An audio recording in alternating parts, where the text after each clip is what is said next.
Breaking news out of the NFL and big news for the Minnesota Vikings as well as when it comes to Justin Jefferson. The two sides have agreed to a new extension there. The deal is reportedly worth $140 million, $110 million guaranteed. Oh, and by the way, he has more receiving yards in his first 4 seasons than Calvin Johnson or Marvin Harrison Sr. had through their first 5. They're both in the Hall of Fame. He needs only 885 yards this season to break the record for most receiving yards through the first 5 years of a career. Where is that? I don't know, man. I'm looking for the bag just like you are. I'm looking for it just like you, dog. I'm waiting for the call. I'm waiting to experience that. Justin Jefferson's record-breaking $140 million contract extension with the Minnesota Vikings has reset the wide receiver market and established a new benchmark for non-quarterback contracts in the NFL. And in today's video, we're going to go over how this contract not only alters the wide receiver market, but how it just really alters the non-quarterback market in general, as well as taking a peek into the future and really seeing how this deal may affect the Vikings in the future. As we all saw recently, Justin Jefferson just signed a 4-year, $140 million extension with the Vikings, and the most surprising part was that $110 million of that is guaranteed. This deal doesn't just make Jefferson the highest paid wide receiver in the NFL, it makes him the highest paid non-quarterback in the entire league. The contract's average annual value of $35 million not only set a new benchmark for wide receivers, also surpassed the previous record held by San Francisco 49ers pass rusher Nick Bosa, who earns $34 million annually. If there's anybody out there who's wondering what this means in terms of getting paid like a quarterback, the $110 million guaranteed is $10 million more than the guy who threw the ball to him last year. Kirk Cousins making $100 million guaranteed in his new contract with the Atlanta Falcons. Same thing, by the way, as Derek Carr with the Saints. He is now being paid more guaranteed dollars than quarterbacks in the NFL, including one, again, who knows how good he is. And it's safe to say that Justin Jefferson just isn't your regular player. He's an absolute game changer for the Vikings. Since being drafted 22nd overall in the 2020 NFL draft and really just becoming a great replacement for Stephon Diggs at the time when the Vikings were letting him go to the Bills, he has been absolutely lighting it up on the field. From his electrifying rookie season with 1,400 yards to lead the league with 1,809 receiving yards in 2022, Jefferson has consistently proven he is one of the best, if not the best wide receiver in the league. But this contract really just isn't about the money as to what it's going to do for the wide receiver market now and really just the future of this position. Like, it's fair to say that Jefferson's new deal will set a new standard for wide receivers to use in their negotiations for their new contracts. How do you like it now, Dallas? I mean, you're gonna have to beat this number for CD Lamb. And if you argue you're not as good as Justin Jefferson, how do you say that to this kid? How do you go in these negotiations? They're tough. You know, the Joneses are used to putting on their brass knuckles. But if you had done this after the draft, you could have signed him to, like, we'll give you the first $100 million guaranteed contract of a wide receiver. You think CeeDee Lamb would have said no? Even 90, he would have said yes to that. I don't know.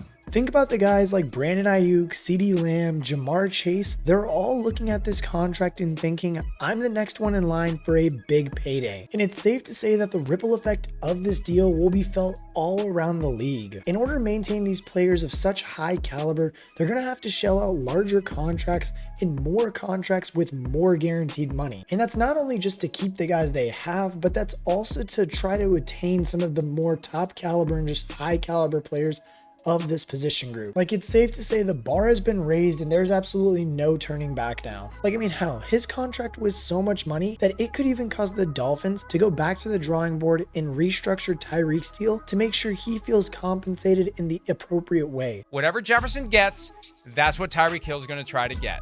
Take that to the bank, literally and figuratively, and we'll see how close he can get to Jefferson. And maybe they'll use some phony bullcrap back-end number, which he's already done once, to beat Justin Jefferson. He did it last time to beat Devontae Adams.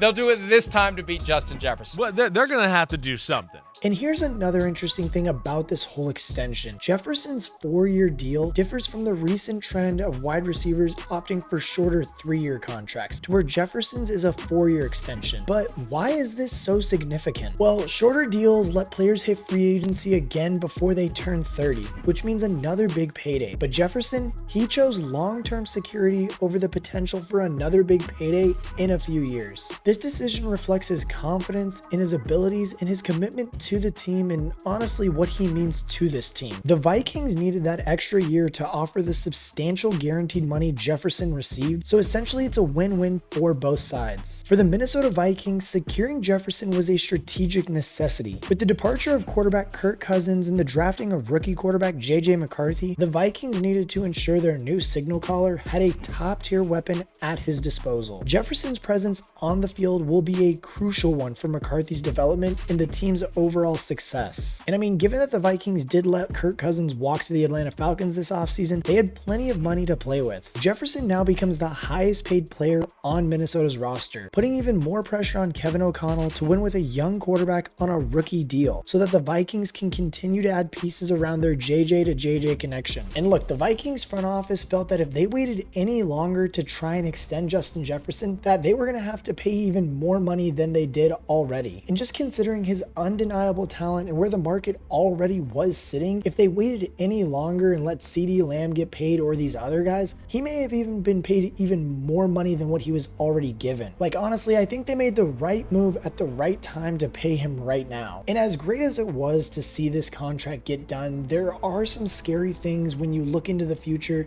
that could happen because of this deal. And because of the amount of the contract that they did give out to Justin Jefferson, they may not be able to bring back some key pieces down the road if we look down maybe 3, 4, even 5 years from now. Especially one very essential piece to the whole puzzle. First, we have Sam Darnold, and yes, I get he isn't an extremely essential piece, but he is a competent backup that would be a luxury to have, but the next two could really be the scary ones. The first being Aaron Jones. If Jones can be as productive as he has been recently and not miss any time due to injury, he could set himself up well in the upcoming free agency. Yes, Jones will hit the open market at 30 years old, but he could earn a $7 million annual salary or more. Like, I mean, let's not forget that Derrick Henry is earning $8 million per season on a 2-year deal with the Baltimore Ravens, and he just turned 30. But the scariest one of them all, and really the one that could hurt the most, is the fact that they could lose Jordan Addison down the road. Now, yes, we are looking well into the future, but as we have seen this offseason, the price tag for wide receivers is only getting more and more expensive. AJ Brown received a 3-year, $96 million extension from the Philadelphia Eagles. Amon-Ra St. Brown earned a 4-year, $120 million from the Detroit Lions. The Miami Dolphins signed Jalen Waddle to a 3-year, $84.75 million extension. And I mean, it's important to note that Waddle is the wide receiver 2 on the Dolphins behind Tyreek Hill. The fact that he earns an annual salary of $28.25 million per year should be eye-opening for the Vikings. I think that the Dolphins are going to figure out a way to adjust Tyreek Hill's deal. Now, I don't know if they're going to tear up the deal and give him a whole new deal, but I think that that deal will get adjusted and that Tyreek Hill will wind up getting additional benefits, concessions, salaries, money from the Dolphins to bring him further in line to the receiver that he is. I think that the Dolphins know that that's coming. They obviously took care of Jalen Waddle, knowing that they'll also have to take care of Tyreek Hill. You remember the Philadelphia Eagles in the span of a week getting done both Devontae Smith and A.J. Brown, knowing that Justin Jefferson was coming on this deal, and basically that deal gets done. And I think that the Eagles got 2 receiver deals done, and now the Dolphins know that they're in a position that they'll be able to get 2 receiver deals done with Tyreek Hill next. Especially if Jordan Addison emerges as a legitimate, consistent threat in the passing game. I mean, looking back on last year, Addison was one of the top wide receiver prospects in the 2023 class, alongside Zay Flowers and JSN. Addison was the 4th receiver taken off the board and turned out to be the most productive alongside Flowers. In the 17 regular season games, Addison caught 70 of his 108 targets for 911 yards and 10 touchdowns. A season Vikings fans could have dreamed of became a reality reality, and facing the fact that he may not be around after his rookie contract could be a scary thing to imagine. Now, Jefferson's journey to this record-breaking contract didn't come without its challenges though. He missed 7 games in the 2023 season due to a hamstring injury, but still managed to surpass the 1,000-yard receiving mark. His resiliency and ability to perform at an elite level despite setbacks underscore his value to the team. Jefferson's gambled a bet on himself by rejecting a previous offer of over $28 million annually paid off handsomely. Now he secured a deal that truly reflects what his worth is to this team and just to how dominant he is in the NFL. It truly is a classic underdog story of just betting on yourself and ending up being right. And you could really tell how much it meant him to get this contract done and signed when he posted this video. It's finally come. The deal I've been waiting for since I was a little kid. Being doubted my whole career, not being highly recruited, not being the first receiver off the draft board. This whole journey wasn't easy for me. First off, I want to thank the man above. Without God, this wouldn't be possible at all. To be given a gift to play football at the highest level, it's a blessing, it's an honor. My mom and dad, thank you.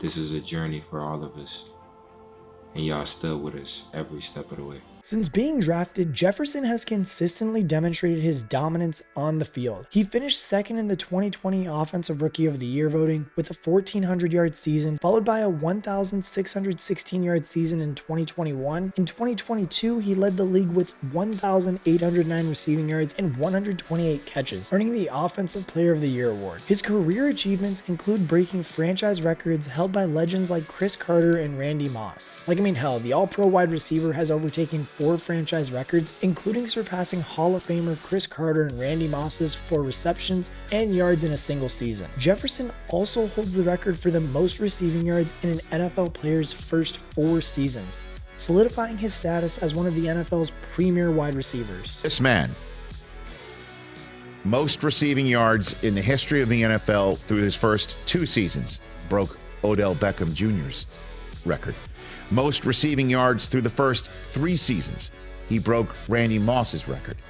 And he now has the most receiving yards of anybody through the first 4 seasons of his career. Broke Michael Thomas's record last year, even though he missed 7 games due to injury. As a matter of fact, he set the record for most receiving yards ever by a player who played in 10 or fewer games of a season, coming up with 1,074 last year despite missing 7 games.